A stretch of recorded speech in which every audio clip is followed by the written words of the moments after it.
Alaska's lease termination laws operate in a state where vast distances, extreme weather, and unique housing challenges create a landlord-tenant dynamic unlike anywhere else in the country. The governing law is found in the Alaska Uniform Residential Landlord and Tenant Act, Alaska Statutes Title 34, Chapter 03, and it provides a well-organized framework that both landlords and tenants must follow. Let's start with no-cause termination. For month-to-month tenancies, Alaska requires either party to provide at least 30 days written notice before the termination date. The notice must be delivered at least 30 days before the end of the next rental period. So if rent is due on the 1st and you want the tenancy to end on the last day of March, you need to deliver notice by March 1st. The notice must be in writing and should be delivered by one of the methods authorized by statute: personal delivery, certified mail, or other methods that create a verifiable record. For fixed-term leases, the lease expires at the end of the agreed term without additional notice required, unless the lease specifies otherwise. If the tenant remains after the term expires and the landlord accepts rent, the tenancy converts to a month-to-month arrangement under the same terms and conditions. Landlords who don't want this conversion should communicate clearly in writing before the lease expires and stop accepting rent after the term ends. For week-to-week tenancies, Alaska requires 14 days' notice from either party. This is notably longer than the 7-day standard most states use for weekly tenancies, so landlords with weekly arrangements need to plan accordingly. The 14-day window reflects Alaska's recognition that finding alternative housing can take longer in a state where rental options may be limited, particularly in remote communities. Now let's cover termination for cause. For non-payment of rent, Alaska requires the landlord to provide a 7-day notice to pay or quit. Under Section 34.03.220, the landlord must deliver written notice giving the tenant 7 days to pay the full amount of rent owed. If the tenant pays within 7 days, the notice is void and the tenancy continues. If the tenant doesn't pay, the landlord can file a forcible entry and detainer action in district court. Alaska's 7-day non-payment window is moderate by national standards, shorter than the 14-day states, but longer than the 3-day states. The notice must clearly state the amount owed and the deadline for payment. Proper delivery is essential. Alaska courts will dismiss the case if the notice wasn't properly served. Here's an important aspect of Alaska's non-payment process. The state does provide a right of redemption. The tenant can pay the full amount owed at certain points during the court proceedings and stop the eviction. However, Alaska limits this right. If the tenant has been through the non-payment process and redeemed within the preceding 6 months, the court may deny a subsequent redemption request. This limitation prevents chronic non-payment while still giving tenants a meaningful safety net for a one-time financial crisis. For lease violations other than non-payment, Alaska uses a 10-day notice to cure framework. Under Section 34.03.220, the landlord must provide written notice specifying the violation and giving the tenant 10 days to remedy the breach. If the tenant cures within 10 days, the notice is void and the tenancy continues. If the tenant doesn't cure, the rental agreement terminates and the landlord can file for eviction. For repeated violations of the same type, Alaska allows the landlord to terminate without providing another opportunity to cure. If the same or a substantially similar violation occurs within 6 months of a prior notice that was cured, the landlord can serve a notice terminating the rental agreement without a cure period.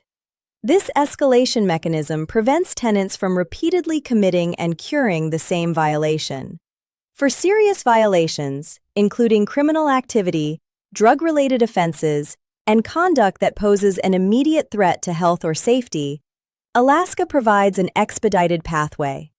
The landlord can serve a notice giving the tenant as few as 5 days to vacate when the violation involves illegal drug activity on the premises or conduct that substantially endangers other residents. Under Section 34.03.220, The manufacture, delivery, or possession with intent to deliver a controlled substance on the premises qualifies for this expedited notice. Alaska takes drug activity on rental property particularly seriously, given the challenges many Alaska communities face with substance abuse. The state's Landlord-Tenant Act provides landlords with clear tools to address drug activity quickly, and courts in Alaska prioritize these cases when the evidence supports expedited action. Alaska also has specific provisions addressing conduct that constitutes a substantial danger to other persons on the premises.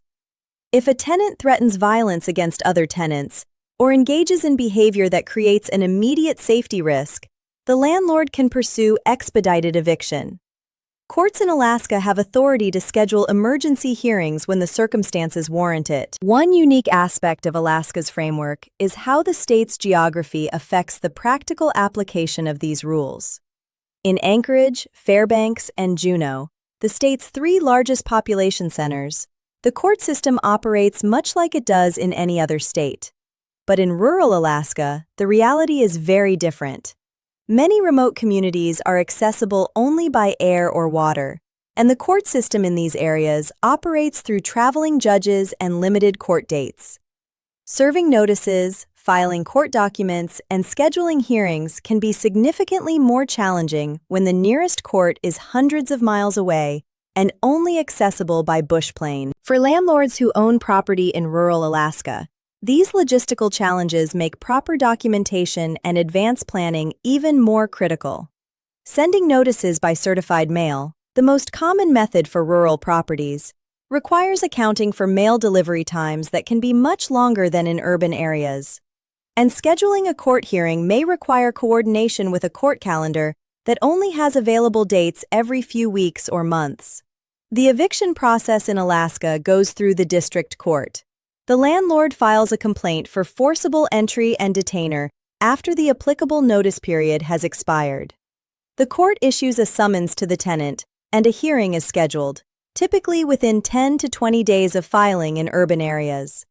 At the hearing, the landlord presents evidence supporting the grounds for eviction, and the tenant has the opportunity to respond and raise defenses. Alaska courts allow tenants to raise several defenses, including improper notice, the landlord's failure to maintain habitable conditions under Section 34.03.100, retaliatory eviction, and discrimination. The habitability defense is significant in Alaska. As we covered in our Alaska habitability video, the state has specific requirements for heating, weatherproofing, and essential services that are critical in Alaska's extreme climate. A landlord who files for eviction while the property has unresolved habitability defects, particularly heating failures, may find the case complicated by the tenant's counterclaims. If the court rules in the landlord's favor, a judgment for possession is entered. The tenant then has a specific period to vacate before the landlord can request a writ of assistance. The court officer or peace officer then carries out the physical eviction. The overall timeline from filing to removal is typically 3 to 6 weeks in urban areas for uncontested cases. In rural areas, the timeline can be significantly longer due to court scheduling and logistical challenges. Alaska allows the landlord to seek damages in the same eviction proceeding, including unpaid rent, property damage, and attorney's fees if the lease provides for them. Combining the possession and damages claims in a single proceeding is efficient and avoids the need for separate litigation. On the tenant's side, Alaska provides several grounds for early termination. If the landlord fails to maintain the property in habitable condition, the tenant can provide written notice and allow the landlord a reasonable time to make repairs. For essential services failures, particularly heating in Alaska's extreme winters, the landlord must act quickly. If the landlord doesn't make the repair within a reasonable time, the tenant can pursue remedies, including procuring substitute housing at the landlord's expense, recovering damages based on diminished rental value, or terminating the rental agreement. Alaska's climate creates situations where habitability failures, particularly heating emergencies, can become life-threatening. A furnace failure in Fairbanks in January where temperatures can reach 50 below zero, is a fundamentally different situation than a heating issue in a temperate climate. Alaska courts recognize this reality and expect landlords to respond to emergency maintenance situations immediately.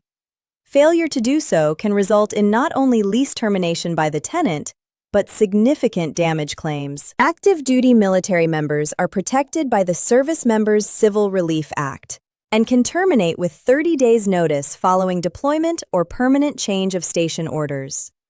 Alaska has a significant military presence, including Joint Base Elmendorf-Richardson near Anchorage, Eielson Air Force Base near Fairbanks, Fort Wainwright in Fairbanks, and several Coast Guard installations. Military families represent a substantial portion of Alaska's rental market, and landlords in areas near military installations should be very familiar with SCRA requirements. Alaska provides early termination rights for victims of domestic violence, sexual assault, and stalking under Section 34.03.230. A tenant who is a victim can terminate the lease by providing written notice along with documentation, including a valid protective order, a police report, or a written statement from a qualified professional such as a domestic violence advocate, sexual assault counselor, or medical provider. The tenant must provide at least 30 days' notice before the termination date. The landlord cannot charge early termination fees, and the tenant's liability is limited to rent through the termination date. Alaska's domestic violence termination provision also includes a lock change right. The tenant can request that the landlord change the locks to exclude the perpetrator, and the landlord must comply within a reasonable time. If the landlord fails to change the locks promptly, the tenant can change them and provide a key to the landlord. The cost of the lock change can be charged to the tenant. Alaska also protects tenants from being evicted because of the domestic violence itself. A landlord cannot terminate a tenancy or refuse to renew based on the tenant being a victim of domestic violence, and cannot use police calls or disturbances related to the violence as grounds for eviction against the victim. Alaska provides early termination rights for tenants who are at least 65 years of age and need to enter a care facility. The tenant must provide at least 30 days' notice, along with documentation supporting the need for relocation. This provision recognizes that elderly tenants may face sudden health changes that require a move to assisted living or other care settings. Alaska strictly prohibits self-help evictions. Under Section 34.03.210, landlords cannot change locks, shut off utilities, remove doors or windows, remove the tenant's belongings, or take any action to force a tenant out. The penalties are significant. The tenant can recover actual damages and up to 1.5 months' rent, whichever is greater, plus attorney's fees and court costs. In Alaska's harsh climate, a self-help eviction, particularly shutting off heat in winter, could be not only illegal but potentially life-threatening. Courts in Alaska treat self-help evictions as extremely serious matters and impose penalties accordingly. Alaska's anti-retaliation protections are found in Section 34.03.310. Landlords cannot increase rent, decrease services, or file for eviction in retaliation for a tenant making a good faith complaint about habitability to a government agency, exercising any right under the Landlord-Tenant Act, or participating in a tenant's organization. If adverse action is taken within 6 months of the tenant's protected activity, there is a rebuttable presumption of retaliation that the landlord must overcome. One practical consideration unique to Alaska: the state's extreme seasonal variation creates distinct rental market dynamics. During the summer months, when daylight lasts 20 or more hours and construction and tourism employment surge, rental demand increases in many communities. During the long, dark winters, the dynamic shifts. Landlords in seasonal employment areas, including fishing communities, tourist destinations, and construction-driven markets, often deal with higher turnover and more frequent lease terminations than landlords in more stable urban markets. Alaska's cost of living, particularly heating costs, also affects the landlord-tenant relationship. Tenants in Alaska spend significantly more on utilities than tenants in most other states, and disputes over utility responsibilities, heating adequacy, and weatherization are common. Clear lease provisions addressing utility responsibilities, heating standards, and maintenance obligations help prevent these disputes from escalating into termination situations. Alaska requires landlords to return the security deposit within 14 days of the tenant vacating the property if the landlord is going to retain any portion for deductions, or within 30 days if the full deposit is being returned. The landlord must provide an itemized list of any deductions. If the landlord fails to return the deposit or provide the itemization within the required period, they may be liable for up to twice the amount wrongfully withheld, plus attorney's fees. Alaska limits the security deposit to 2 months' rent, and while the statute doesn't require the deposit to be held in a separate escrow account, the landlord must keep accurate records of all deposits received. For the complete guide to Alaska lease termination laws, visit tenantscreeningbackgroundcheck.com and subscribe to our channel. You've just finished the most comprehensive landlord-tenant law series on YouTube.